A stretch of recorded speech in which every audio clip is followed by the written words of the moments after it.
بسم اللہ الرحمن الرحیم۔ السلام علیکم۔ دیسی بیوٹی ٹپس میں خوش آمدید۔ مالٹے کا شمار پاکستان کے ان مشہور پھلوں میں ہوتا ہے جس کو اس کے موسم میں باکثرت استعمال کیا جاتا ہے۔ مالٹا غذائی، شفائی اور دوائی لحاظ سے ایک خاص مقام رکھتا ہے۔ مالٹا پاکستان میں باکثرت پیدا ہوتا ہے اور اسی تناسب سے استعمال کیا جاتا ہے۔ ہر قسم کے بخار، جگر اور معدے کے پرابلمز، رنگت نکھارنے کے لیے، خوراک کو ہضم کرنے کے لیے اور دل و دماغ کی طاقت کے لیے، اور اس کے علاوہ خون کی صفائی کے لیے مالٹا کیسے کھائیں۔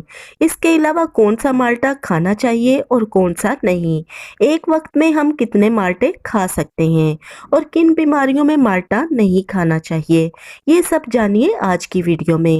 اس کے ساتھ ساتھ دیسی بیوٹی ٹپس کو سبسکرائب کیجیے اور بیل آئیکن کو دبا دیں تاکہ مفید اور معلوماتی ویڈیوز آپ تک بآسانی پہنچ سکیں۔ مالٹا طبیعت کی پسماردگی کو ختم کر کے موڈ کو فریش بناتا ہے اور خوش رہنے کی صلاحیت کو بڑھاتا ہے۔ مالٹا میں وٹامن سی اور نمکیات بھرپور مقدار میں پایا جاتا ہے۔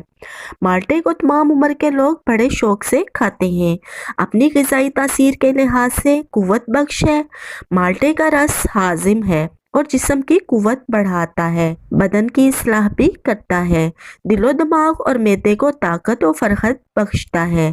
جو لوگ مالٹے کا باقاعدگی سے استعمال کرتے ہیں ان کی رنگت نکھری ہوئی ہوتی ہے، خون سالیاں پیدا کرتا ہے اور گرمی کی شدت میں اس کا استعمال بہت سکون دیتا ہے۔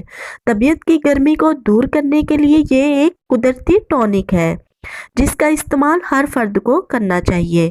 جسم سے گرمی اور زہر کا اثر ختم کرتا ہے، وہم کی بیماری اور وحشت کا کامیاب علاج ہے، شدت گرمی سے پیدا ہونے والی بیماریوں سے بچاتا ہے اور خون کی حدت کو کم کرتا ہے۔ مالٹا زود ہضم ہی نہیں ہے بلکہ غذا کو ہضم کرنے اور معدے کو طاقت بخشنے میں کوئی اس کا ثانی نہیں۔ اس کے استعمال سے جگر اور معدے پر اچھے اثرات پڑتے ہیں، ہر قسم کے بخار میں مریضوں کو تسکین دیتا ہے اور انتہائی فائدہ پہنچاتا ہے۔ لیکن یاد رکھیے کہ جس مالٹے کا چھلکا پتلا ہوگا اسی قدر اس میں طاقت ہوگی اور لذت و تاثیر بھی زیادہ ہوگی۔ مالٹے کے چھلکوں کے چھوٹے چھوٹے ٹکڑے کر کے سکھا لیں تو یہ چاولوں کی خوشبو بڑھاتے ہیں اور ہمارے ہاں انہیں استعمال کیا جاتا ہے۔ ان چھلکوں کا مربع اور اپٹن بھی بنایا جا سکتا ہے۔ اس سے نہ صرف چہرے کے داغ دھبے جھائیاں دور ہوتے ہیں بلکہ چہرے کی جلد نرم و ملائم اور خوبصورت ہوتی ہے، جلد میں قدرتی نکھار پیدا ہوتا ہے۔ مالٹے کا رس بھی بہت شوق سے پیا جاتا ہے۔